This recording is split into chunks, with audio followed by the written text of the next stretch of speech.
Good morning. You guys hear me okay? I'm going to back this off. Okay.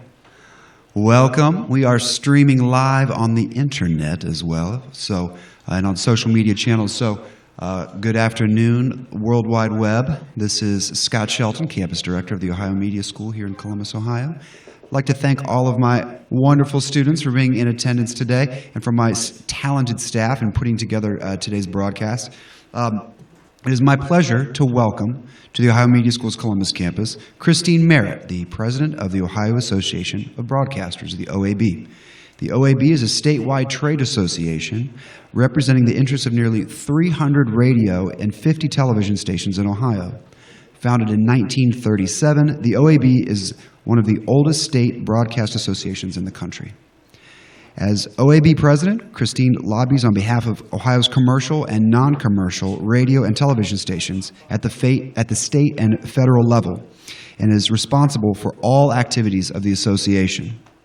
She manages the Ohio Broadcasters Foundation, which is the OAB's education foundation, which awards scholarships to students interested in a career in broadcasting. Ladies and gentlemen, it is my pleasure to welcome Christine Merritt.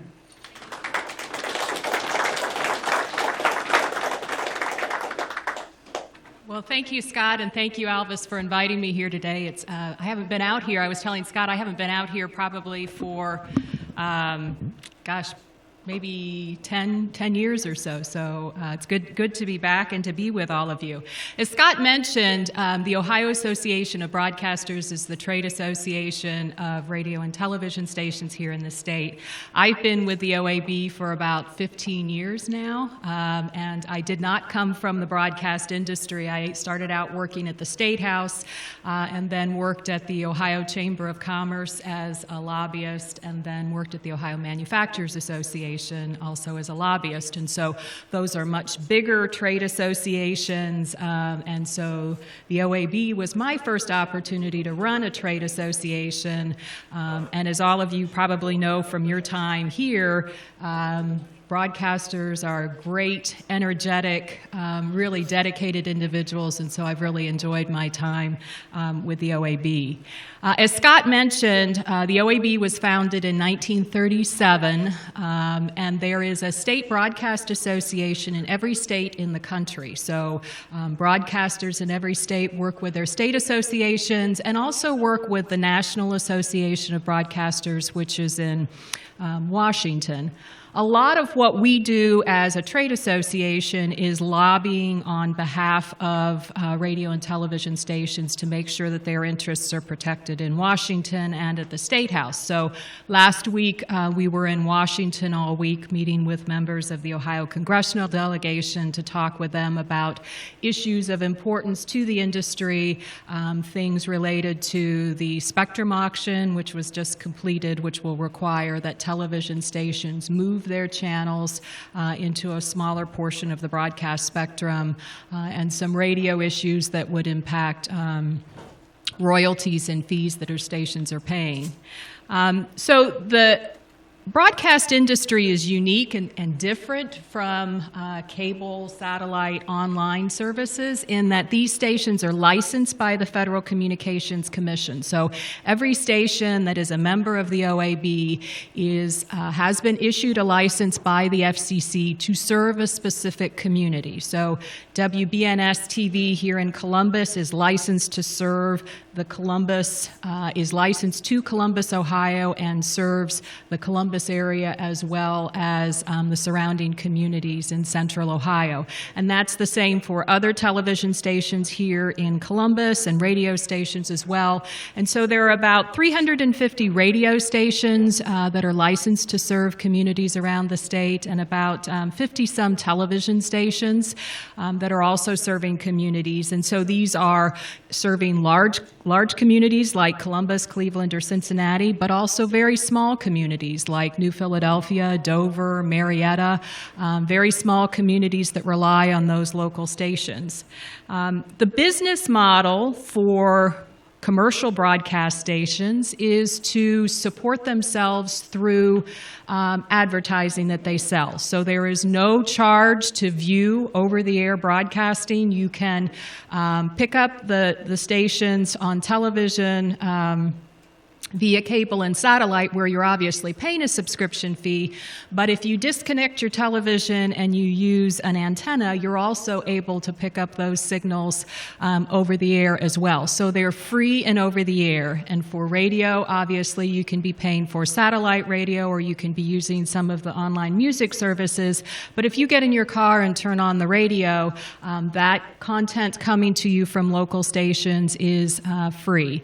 So the business model for radio and television stations, commercial stations, is that they are selling advertising, and that is the primary source of revenue for stations. For non-commercial stations, they're receiving grants from the federal government and from the state government, but a significant portion of their revenue comes from sponsorships and underwriting support from the community as well. So just to take a minute and differentiate free over-the-air to satellite and cable. As I mentioned, if you're watching or listening to satellite TV or satellite radio, you're paying a subscription fee for that, right? And you have access to thousands of channels, right? And you probably only watch a very small sliver of those stations. But over-the-air radio and television stations, as I mentioned, are available without any subscription fee. They're free and over the air. And that is I think one of the things that's unique about broadcasters is, as opposed to social media, is that one-to-many communication. So when a broadcaster is on the air, whether it's in a radio studio or in a television studio, by speaking and telling the story, they are communicating with a broad audience.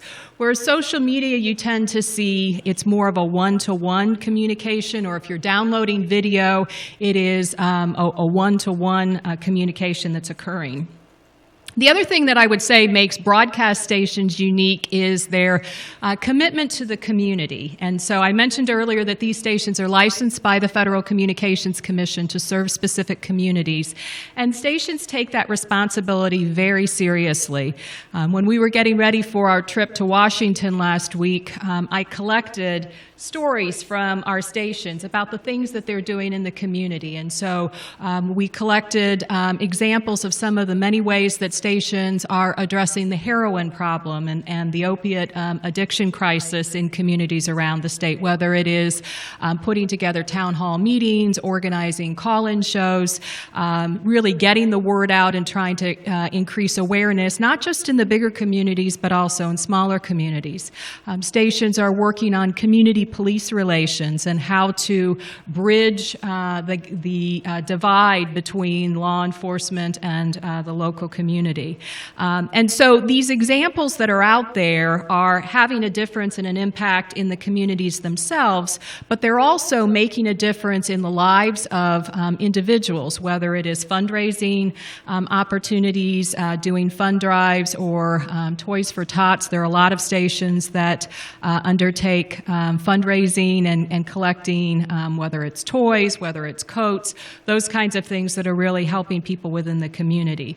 So that community service and that commitment to serving the community is really important, and that also extends to the content that is provided as well. So television stations, most of them provide significant investment in local news, and so that can be local news, things that are going on in the community. It can be investigative reports, breaking news, sports coverage. Obviously, that's a big thing, particularly for stations in smaller communities that are covering high school sports, college sports, et cetera. Weather and emergency situations, trying to make sure that keeping the community safe and letting you know where that tornado is and where its path is going. Those are things that are more difficult to find without that trusted source within the local community.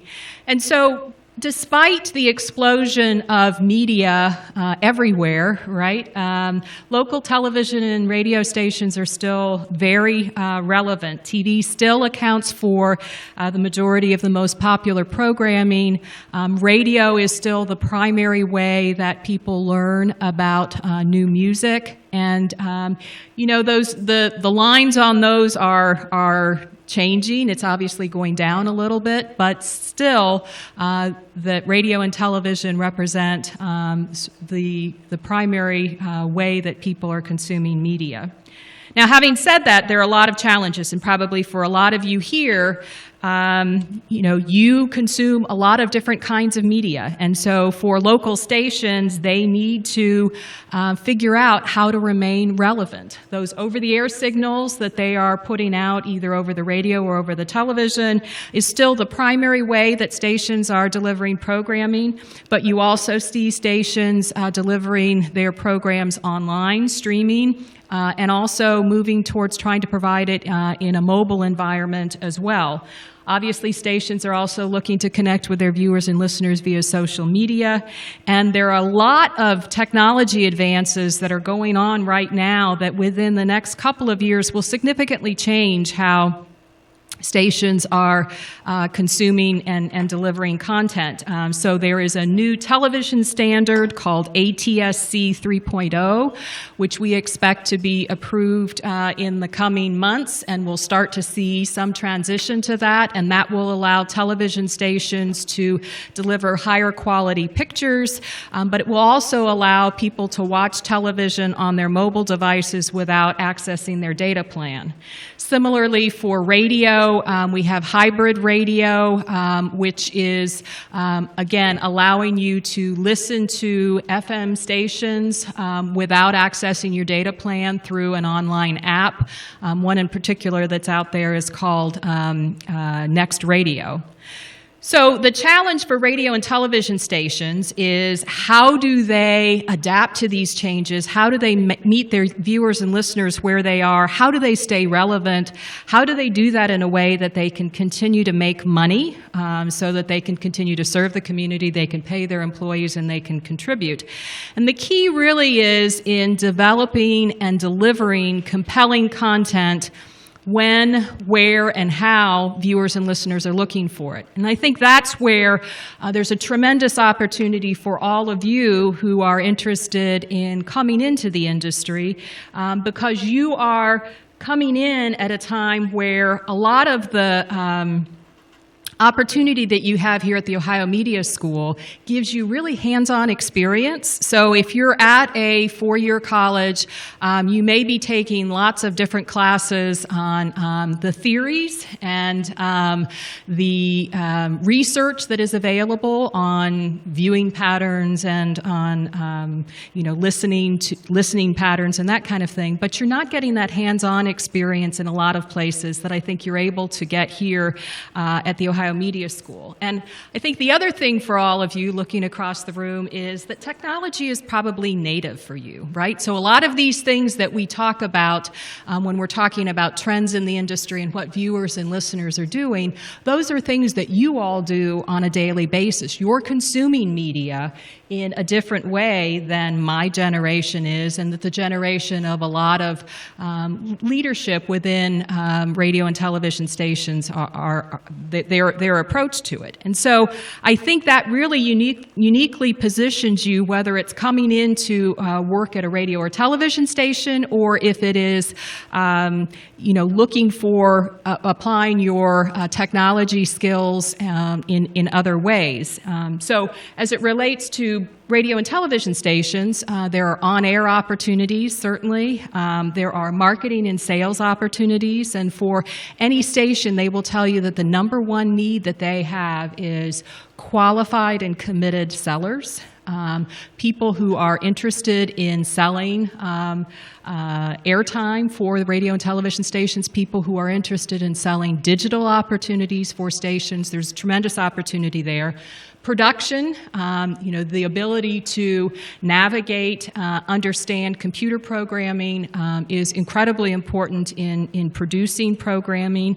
And the engineering, okay, it's great that you've got somebody in front of the camera, it's great that you've got somebody behind the camera, but the technology and the engineering needs to happen to get that all on the air, and so that's a really important area as well. And for many stations around the state and around the country, there is a generation of engineers and technical folks working at stations that are getting ready to retire.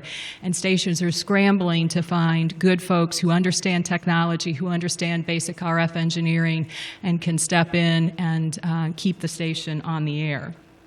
So I'd like to offer a few suggestions to you, and these are probably things that you've heard before. Whether or not you pursue a job working at a radio or television station, I think these things are very relevant. The first is thinking about the skill sets that you're getting here. So in addition to the technical skills that you're developing, I put a huge premium on writing, the ability to write clearly, to communicate well, to get your message across. When we see applications, writing samples, letters of cover letters that come in with resumes, that makes a huge difference to me if the letters are well written. And it can be as basic as having correct spelling and grammatically correct sentences, but it's also in your ability to communicate, who you are, what you're looking for, and why you think that you're a good fit. And that carries on also if you're looking to work at a station. If you're writing content, if you're writing scripts, if you're communicating with others at a station, incredibly important to have good writing skills. Secondly is good listening skills. And I think that is something that I see in the younger generation for all of your strengths and in understanding technology, but it is that ability to listen and to ask questions, to probe further, to make sure that you understand what the person speaking to you is trying to say. I find I sometimes succumb to this as well. Sometimes I'm too busy thinking about what am I going to say back in response, that I don't do a good job of listening, but I think being a good listener, learning how to process and then perhaps paraphrase back to the person what you heard them saying is a great skill to have. Third, I would say, is presentation skills. The ability to present yourself, to, again, communicate your message, what it is that you're looking for, why you're interested in something. That is really important, and that's what begins to differentiate you from other candidates that might be there. The next, I would say, is to be conversant in current events. Know what's going on around you, right? I mean, it's really easy for us all to get focused on what's in the here and now that we're focusing on, and not to have a sense of what's going on, whether it's in the community, whether it's in the country, whether it's in the world. This doesn't take a lot of time, but just taking a look at news sites or, listening to your local news to find out what's going on so that you're conversant, it's clear that you're in tune with what's going on with the community. And the next would be to be passionate, enthusiastic. So big one for me when we have people come in and interview for positions or for scholarships. People who appear disinterested, who don't make eye contact, who don't really seem to be, this is a job they're applying for, but they could take it or leave it. That makes a huge difference. And so I think even if it's something that you're not hugely excited about and you're using this as a stepping stone, approach that job with the same passion and enthusiasm that you would with your dream job. I often tell the story that when I left college, I went to work as a receptionist. And so that wasn't my dream job to be a receptionist, but I really took note of how people treated me as the receptionist.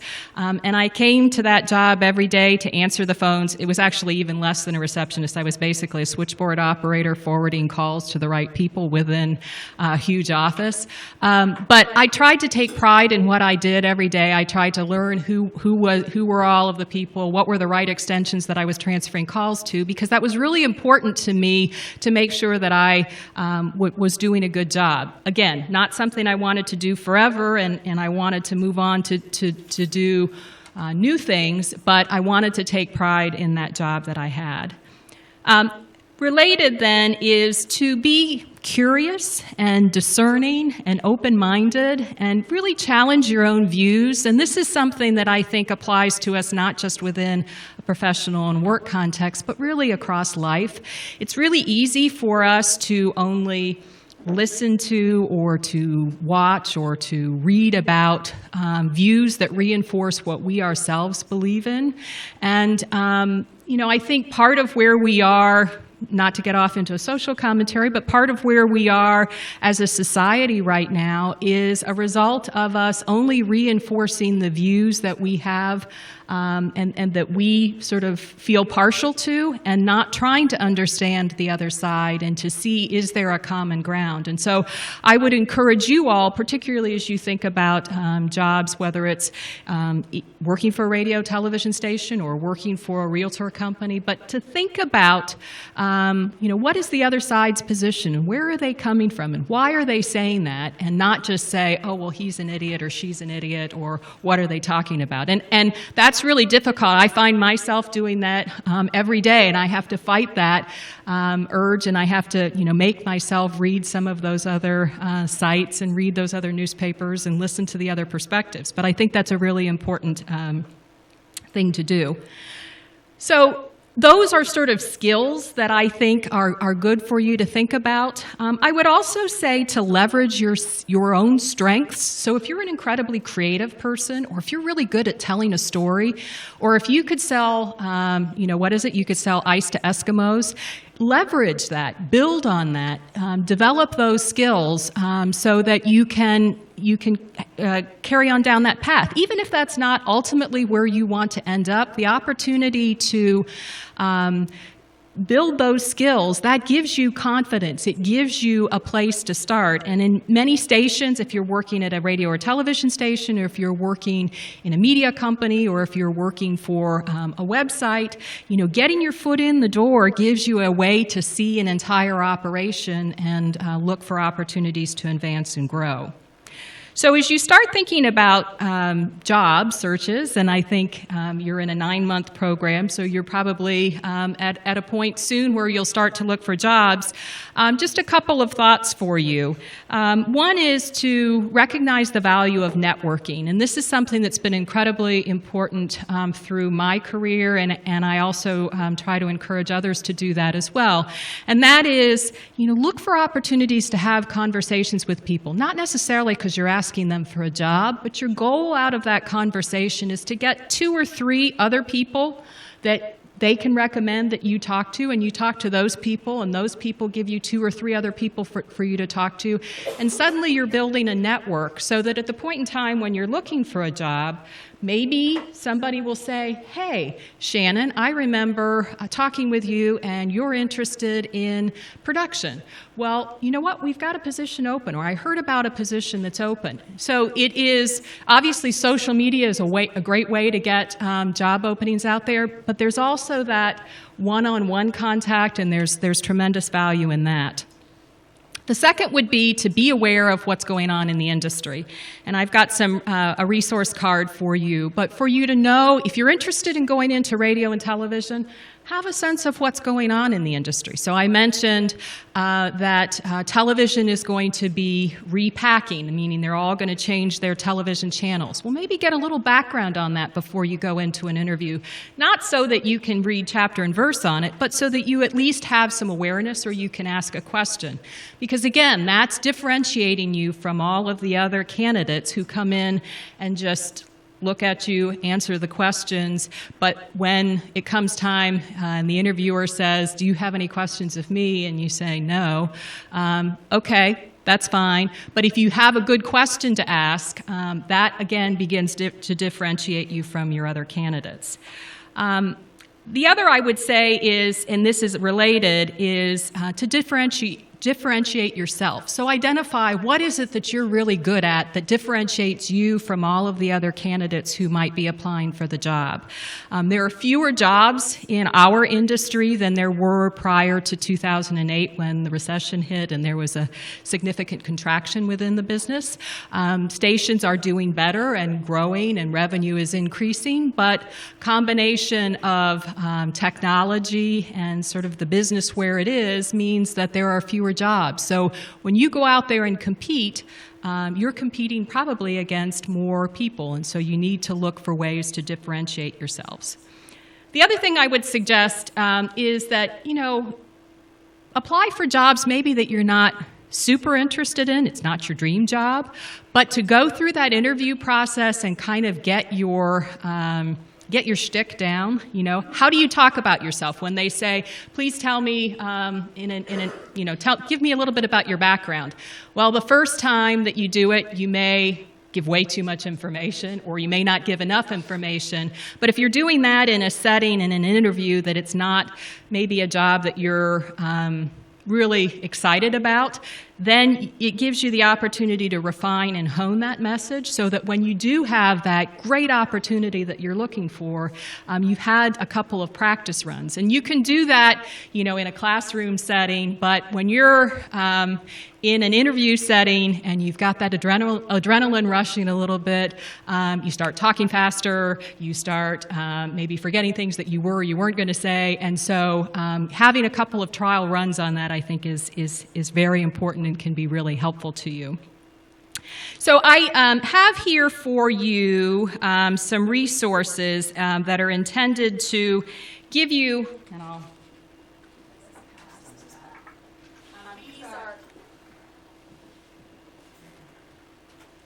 These are resources that may or may not be helpful to you, but if you're interested in working at a radio or television station, these are some industry trade publications that I find very helpful.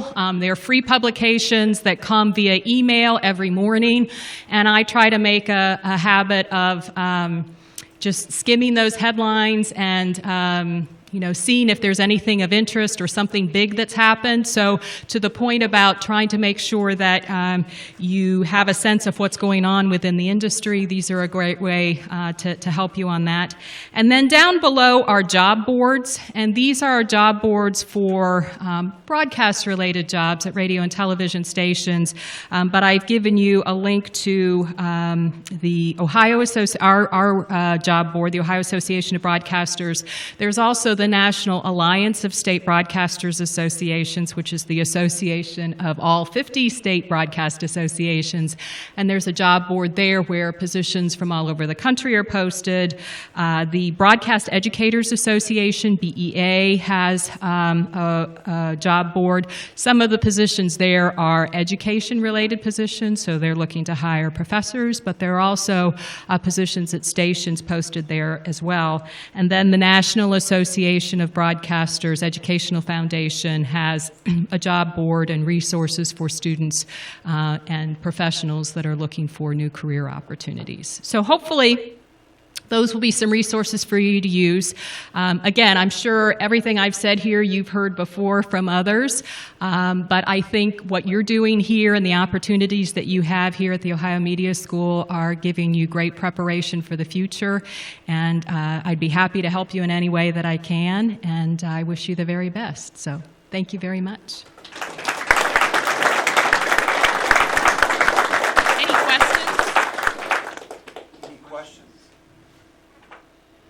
See, there we go. What did I say? All right. Thank you very much.